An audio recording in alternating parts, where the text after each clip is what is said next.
मेरे पास मौजूद बैग में एक बम है और होस्टेस को चाहिए कि वो चुपचाप साथ वाली सीट पर बैठ जाएं। आप बीबीसी की ऑडियो स्टोरी सुन रहे हैं जिसे तहरीर किया है जुबैर आजम ने। 24 नवंबर 1971 का दिन था जब डैन कूपर नामी शख्स ने अमरीकी रियासत ऑरेगन में पोर्टलैंड एयरपोर्ट पर रियासत वाशिंगटन के शहर सियाटल जाने का वन वे टिकट खरीदा।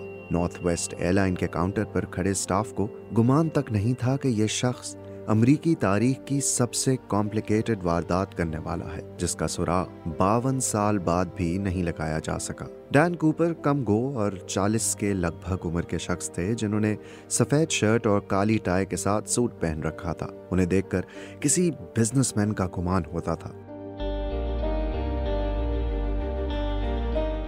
जहाज में बैठकर उन्होंने अपने लिए एक ड्रिंक का ऑर्डर किया। इस तैयारे में कूपर के अलावा 36 मुसाफिर सवार थे। जहाज ने उड़ान भरी तो दिन के करीब 3 बजे डैन कूपर ने एयर होस्टेस को बुलाया और उनके हाथ में एक नोट थमा दिया। वो नोट पढ़कर एयर होस्टेस का रंग उड़ गया।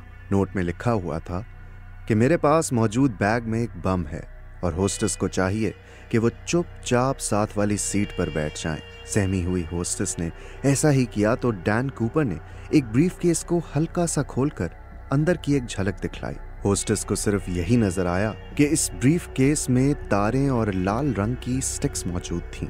ये बम था या कुछ और, कोई नहीं जानता। कूपर ने होस्टेस को अपनी डिमांड्स लिखवाई, जिनके मुताबिक $2 लाख और पैराशूट फराहम किए जाने थे। कूपर की जानिब से पैसों से मुतालिक भी काफी स्पेसिफिक मुतालबा किया गया। इस रकम में सिर्फ $20 के नोटों को ही शामिल किया जाना था। हाईजैकर ने यह भी वाज़ेह किया था कि इसको जो नोट दिए जाएं वो एक ही सीरीज के ना हों, यानी उनका सुराग लगाना आसान ना हो। कूपर ने नोट में लिखा कि अगर उसके मुतालबात ना माने गए तो वो तैयारे को मुसाफिरों और अमले समेत बम से तबाह कर देगा। होस्टेस ने यह पैगाम पायलट तक पहुंचाया तो थोड़ी ही देर बाद इंटरकॉम पर आवाज गूंजी कि तैयारा एक तकनीकी खराबी के बायस लैंड करने वाला है। तैयारे में सवार मुसाफिरों के वहमो गुमान में भी नहीं था कि क्या हो रहा है। तैयारे के नीचे उतरने से पहले ही अथॉरिटीज को हाईजैकिंग की इत्तला मिल चुकी थी। पुलिस और FBI इस सोच में पड़ गए कि हाईजैकर ने पैसों के साथ पैराशूट क्यों मांगे हैं। हाईजैकर ने पायलट को इंस्ट्रक्शंस दे रखी थी कि तैयारे को ऐसी जगह रोका जाए जहां बाहर रोशनी का इंतजाम हो और अंदर की लाइट्स डिम कर दी जाएं ताकि बाहर से कोई अंदर ना देख सके। कूपर ने धमकी दी कि तैयारे के करीब कोई गाड़ी या शख्स आया तो तैयारा तबाह कर दिया जाएगा। हुक्काम ने एयरलाइन के सदर को फोन किया, जिसने कहा कि हाईजैकर के मुतालबात मान लिए जाएं। बम के खतरे के पेश नजर हुक्काम ने फैसला किया कि मुसाफिरों की जान बचाने को अव्वलीन तरजीह बनाया जाए। एयरलाइन का एक मुलाजिम पैसे लेकर जहाज के करीब पहुंचा और फ्लाइट अटेंडेंट ने जहाज की सीढ़ी नीचे की। पहले 2 पैराशूट पकड़ाए गए और फिर एक ही बड़े बैग में पैसे। अपने मुतालबात पूरे हो जाने के बाद कूपर ने 36 मुसाफिरों और एक फ्लाइट अटेंडेंट को रिहा कर दिया, जो तैयारे से उतर गए। कूपर ने जहाज में मौजूद 2 पायलट, एक फ्लाइट अटेंडेंट और एक फ्लाइट इंजीनियर को रिहा नहीं किया और हुक्म दिया कि तैयारे को न्यू मैक्सिको सिटी की जानिब उड़ा कर ले जाया जाए। जहाज का सारा अमला कॉकपिट में ही मौजूद था और कूपर कॉकपिट के बाहर। कूपर ने पायलट को हिदायत दी कि वो तैयारे को 150 नॉट की रफ्तार पर 10,000 फुट की बुलंदी तक ले जाए। अभी परवाज को दोबारा उड़े 20 ही मिनट हुए थे कि कॉकपिट में लाल रंग की बत्ती रोशन हुई। उसका मतलब था कि किसी ने तैयारे का दरवाजा खोल दिया है। पायलट ने इंटरकॉम पर कूपर से मुखातिब होकर पूछा कि क्या उसे किसी चीज की जरूरत है, तो कूपर ने गुस्से से जवाब दिया, नहीं। ये वो आखिरी अल्फाज थे जो इस पुरअसरार हाईजैकर ने अदा किए। उसके बाद वो गायब हो गया। ख्याल किया जाता है कि कूपर पैराशूट की मदद से पैसों समेत जहाज से छलांग लगा चुका था। अब यह वाज़ेह हुआ कि उसने $20 के नोट ही क्यों मांगे थे, क्योंकि उस तरह रकम का मजमूई वजन 21 पाउंड बनता। अगर उससे कम डॉलर के बिल होते तो वजन ज्यादा होता और छलांग लगाना जानलेवा साबित हो सकता था। अगर ज्यादा बड़े बिल होते तो वजन तो कम होता, लेकिन उनका इस्तेमाल करना खतरे से खाली ना होता। ताहम FBI ने होशियारी की थी और इन तमाम नोटों पर कोड लेटर L मौजूद था। लेकिन यहाँ सवाल ये भी पैदा होता है कि अगर हुक्काम को कूपर की जानिब से पैराशूट तलब किए जाने पर शक गुजरा था तो उन्होंने कोई कदम क्यों नहीं उठाया? हकीकत यह है कि पुलिस ने तैयारे का पीछा करने का मंसूबा बनाया था।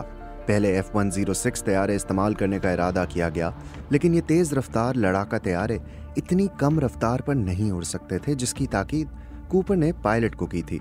इसलिए एयर नेशनल गार्ड से T-33 तैयारों की दरख्वास्त की गई।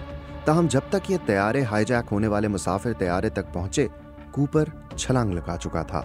मुसाफिर तैयारा तो बाहिफाजत नीचे उतर गया, लेकिन कॉकपिट से बाहर निकलने के बाद अमले ने देखा कि कूपर का कोई अता पता ना था।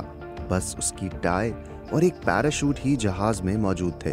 ख्याल किया जाता है कि वो जिस मकाम पर तैयारे से बाहर निकला, उस हिसाब से वो लेक मर्विन नामी मकाम के आसपास जमीन पर उतरा होगा। FBI ने फौरी तौर पर इस इलाके में तलाश का आगाज कर दिया और सैकड़ों अफराद से पूछगिछ की गई, लेकिन कोई कामयाबी ना मिल सकी। ऐसा लगता था जैसे कूपर हवा में ही कहीं गायब हो गया। कई साल तक FBI हाथ ही मलती रही और फिर ये कहा जाने लगा कि शायद कूपर छलांग लगाने के बाद जिंदा ही नहीं बचा। फिर 1980 में एक बच्चे को एक दरिया के पास से $20 के फटे पुराने नोट मिले, जो मजमूई तौर पर तकरीबन $5800 बनते थे। FBI को इतला मिली तो उन्होंने सीरियल नंबर देखा। ये वही नोट थे जो तावान की मद में कूपर को अदा किए गए थे। यूं इस नजरिए को मजीद तकवीयत मिली कि शायद कूपर छलांग लगाने के बाद जिंदा नहीं बचा, क्योंकि वो रात के वक्त एक जंगली इलाके के बीच गिरा था। ताहम सबको इस नजरिए से इत्तफाक नहीं था।